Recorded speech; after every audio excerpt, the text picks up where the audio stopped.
After maintenance costs were paid here on turn 12. Income, etc. Income, the Swedes were way up here. They actually broke this line. First time we've seen that.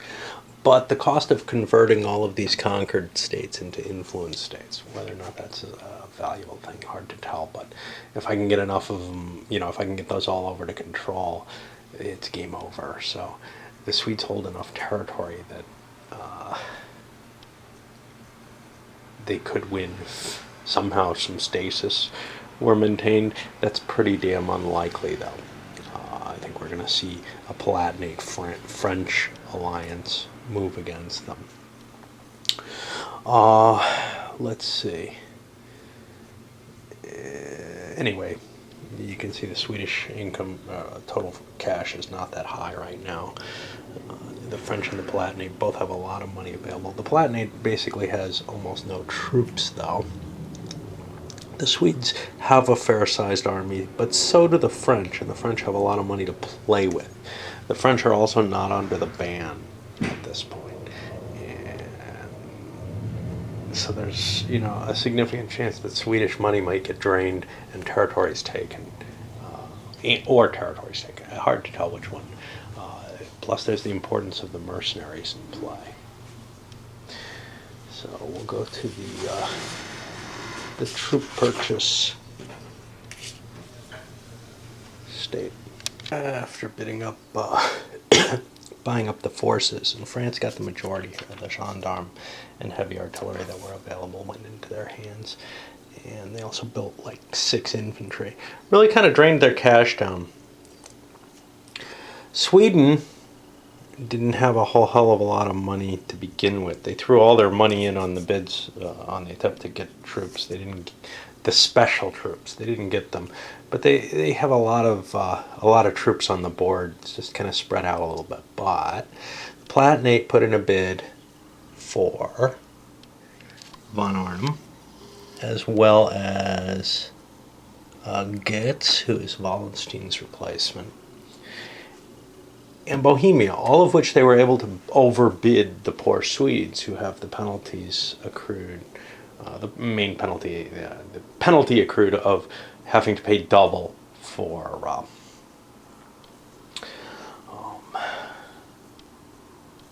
having broken the bans. And now as we enter the alliance stage, it's pretty clear we have a French Palatinate alliance forming. I don't know, we call that the Protestant Union, and I don't think anybody particularly wants to ally with Sweden, and the French are unwilling to allow the Spaniards to ally, so we'll get rid of some of these counters here, and we really have a strong anti-Swedish position. The Spaniards are going to be a bit of a problem, though. They built up their army, but the French have a fair-sized force here in Milan. Okay, you gotta love car alarms. I tell you, that's far away, but I want to go out with a goddamn 5-pound sledge and just hit the car once with it. I don't care if it's gonna make more noise. I just want it to be damaged enough to relate to my annoyance. We open up with the Spaniards, who march into Milan pretty much in every other turn thing that they can manage at this point. It's big enough that there's a battle. I remembered to put the extra French soldier on the board. I'm using a control marker for it. I could just use the infantry, but the reason I don't is because this is kind of a special unit. I've got to remember to remove a unit basically to garrison if it's still alive, so that's the effect of that. It's a different effect than if you fought the battle, where it would be the last possible casualty that the French could take. It's not that case here. We have some terrain, some foresting over here, which provided a good defensive screen for the French wagon. Otherwise, it's a pretty evenly matched fight, really. We'll see how it works out. And after a couple of rounds, it looks like the Spanish have opened up across this bridge. This one's a little harder for them to attack. They've been kind of holding off, and now the French aren't fighting it because they've got a weaker unit. But the Spanish can try to cross the river, take the garrison unit out, and then should be able to use their numbers to overwhelm the French defenses. So it may be it for Milan. The French may want to withdraw if they can. This is where we end up with the Spanish beginning to make that crossing. They've taken more hits, but the French see very little reason to continue. And we're going to begin the pullback. The problem is the pursuit means there'll be some capability of fighting. Now obviously I could attack here, but I'm at a disadvantage there. So we'll move like this and attack the one unit that's out in the open. I don't get a defensive bonus if I'm attacking, but the red die was for the attacker, so that's another defeat.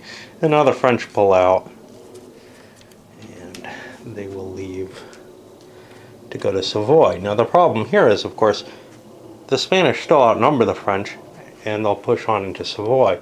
Savoy, however, also has a defensive, that's not Savoy, has a defensive advantage in terms of an extra unit. So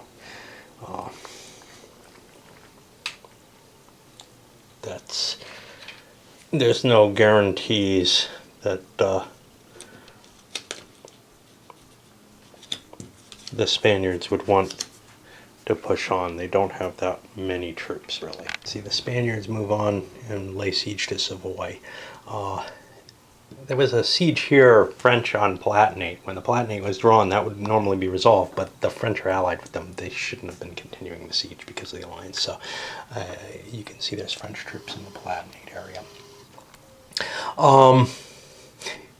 There's French troops in the Palatinate.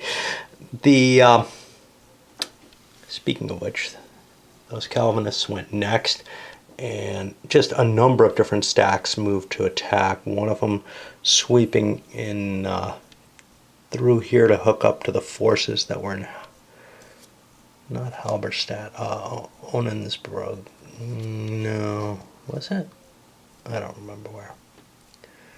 I had to release some forces. I seem to think they were in Halberstadt, but that doesn't seem to be the case. Maybe they were stacked there accidentally. Anyway, they got... Oh, they were! That was a Swedish territory. Yeah. Anyway, they moved out of there and ended up launching an attack on Saxony. First Magdeburg, then Saxony. They didn't get to Saxony. And then the final swing was through Württemberg and Bavaria. And those both fell. But the Palatinate's forces are pretty well spread out. It's unlikely that the Swedes are going to lose much due to this.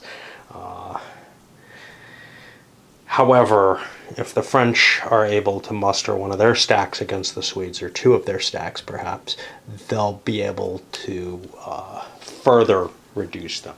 The only problem with that is you got these Spaniards moving around through Italy, and you know, it's just this hard position for the French because they can never really... This is a three-sided game. And the Spanish are the spoiler, making sure the French don't ever have a fair shot at this. No one else is in that kind of position. I mean, like the Bavarians here with their 1 point a turn or whatever, they're just never going to be able to mount a major army, just like... I'm sorry, the Austrians. Just like the Bavarians weren't able to mount a major army. So it really comes down to a two-sided battle because of the existence of the Spaniards. If I advance on the Swedes, well...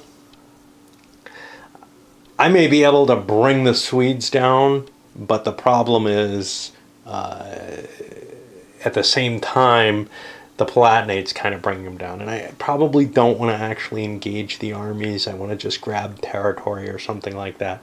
It's just a really tough situation. And what I'd like to do is I'd like to smash the Spaniards and take these points back. And then there's also the off-map zone, which is worth more than a territory, I believe. I believe the final victory for me for that is 2.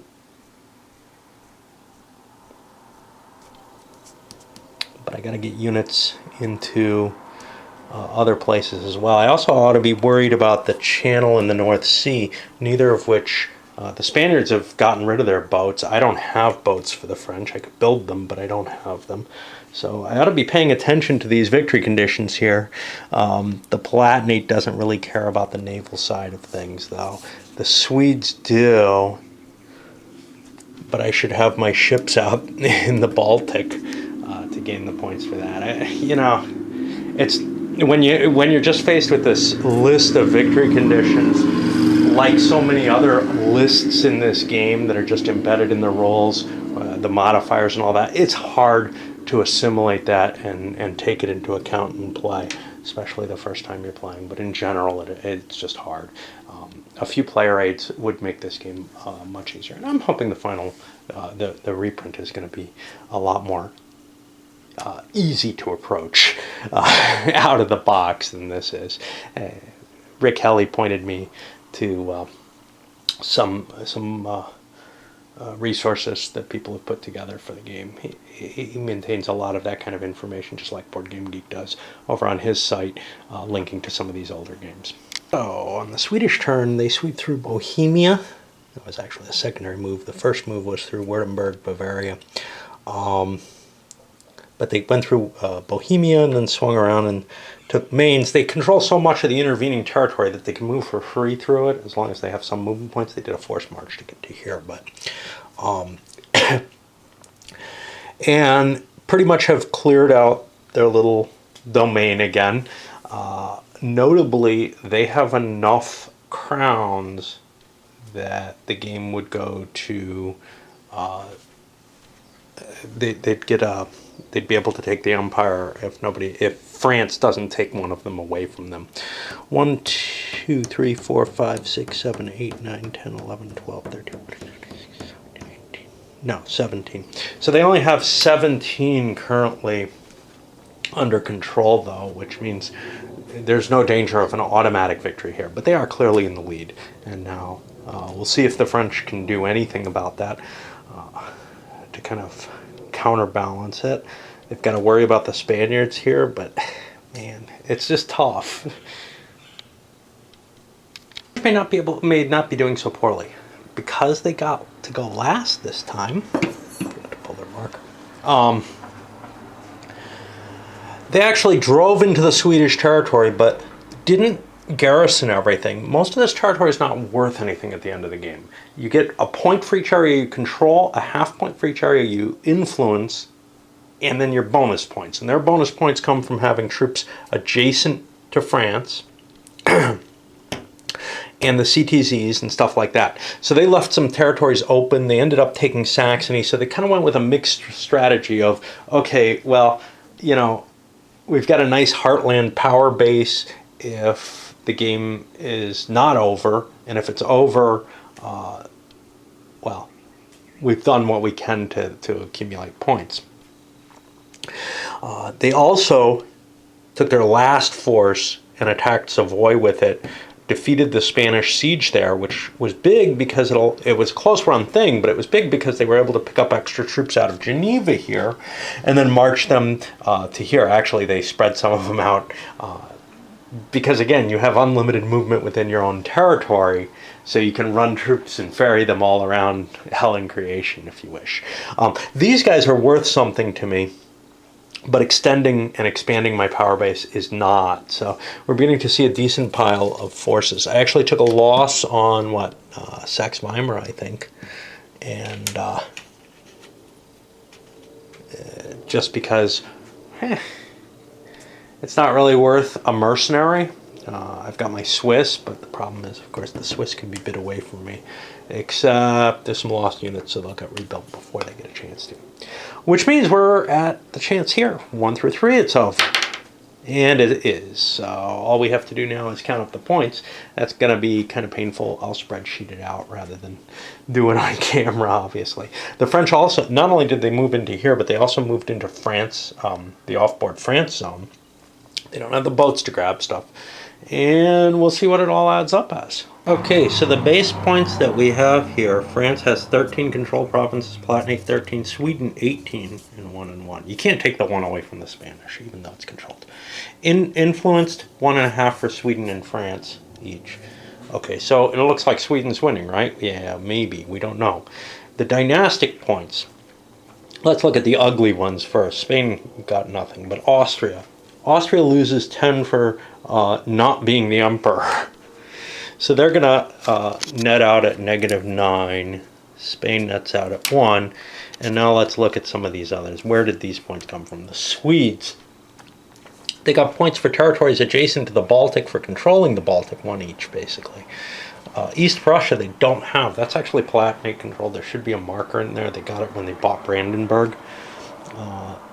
And they get 5 points for a Protestant emperor. So they have 9. That puts them at 27, 28 and a half. And we can see already the Palatinate's 1. The French, 1 for states occupied by French units and plus 10 for preventing Spain from getting the Spanish road. I thought that would win it right there, right? 28, 29 and a half. And yeah, you know. But the Palatinate, why did they get so many? They get 1 point for every Protestant card that they control or influence. And that was a huge boon of points. They also get another 10 for having the Empire card. And 2 for each electoral crown. I only give them 1 for each, so they're actually 2 points higher. So they end up at 36. Now, had I counted points ahead of time, how much difference would it make? I don't know, because the Swedes had to be taken down big. If it was clear that the Swedes and the Palatinate were both at about the equal points, the French would have said, hey, I don't have a chance. As it is, they managed second place, which isn't too bad. But the Palatinate is well ahead. If this had gone another turn, the Palatinate would be in a much more questionable position because they'd lose the empire. I believe the French actually would have it. No? The French have 3. Yeah, so it's not guaranteed that they would lose it. It would be a really close run thing. The French might be willing to throw it to the Swedes and keep fighting the Swedes, because the Swedes get the 5 points for a Protestant empire.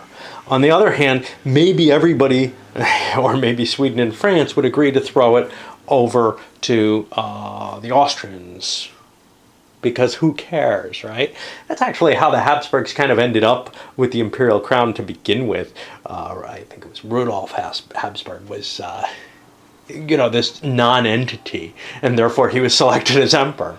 But it's good to be the emperor, and even in that weakened era, it was possible to parlay it into some value. Anyway, that's what we see here. One thing with the end of the game that I don't really like, it comes down a lot to the draw of the chits. It comes down a lot to, hey, did I get lucky on the turn where I was able to kind of pad my points or whatever? So even if we were counting points very carefully and everything beforehand, we wouldn't know who's going to go last. And we saw the French were able to make some tremendous strides towards padding their own victory by going last. And there's something dissatisfying about that kind of ending. I have to tell you, though, the way multiplayer games end quite often is dissatisfying. There's a few games where it works really well in. Dune is one example, where there's just this really clear and not that unreachable victory condition, but the balance of power can make it possible that it's hard to reach. A lucky draw can get you there.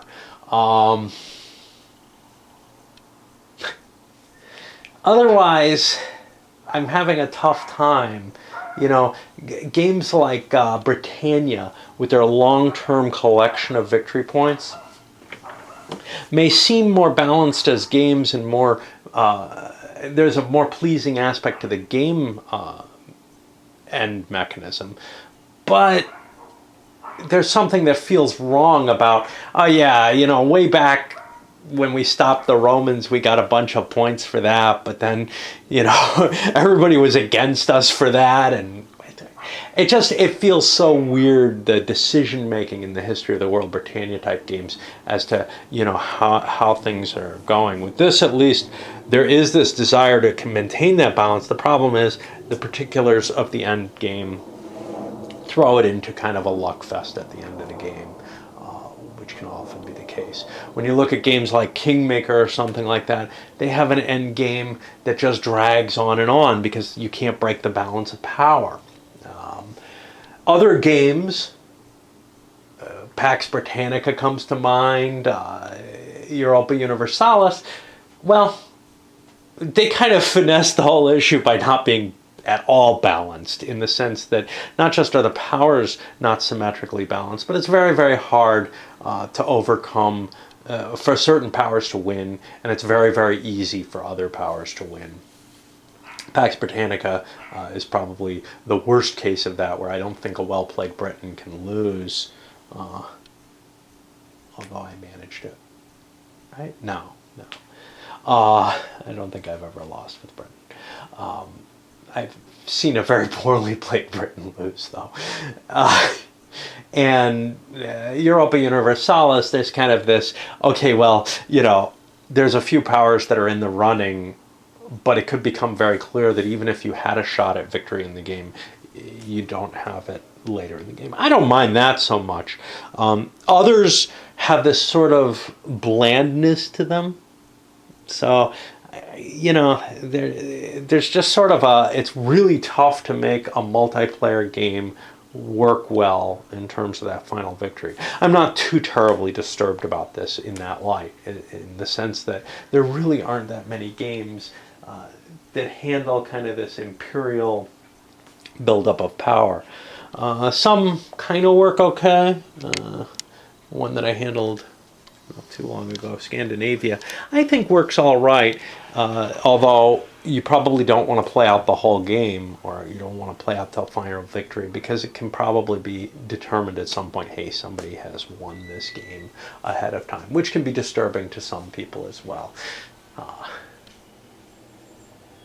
This is something that Euros really kind of catch well.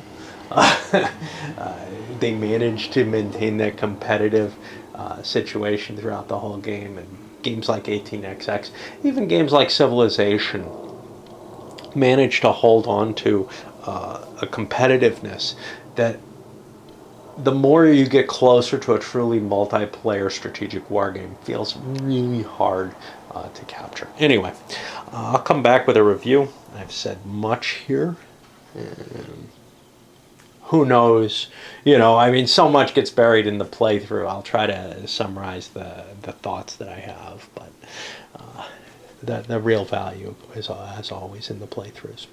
All right, let's send this up.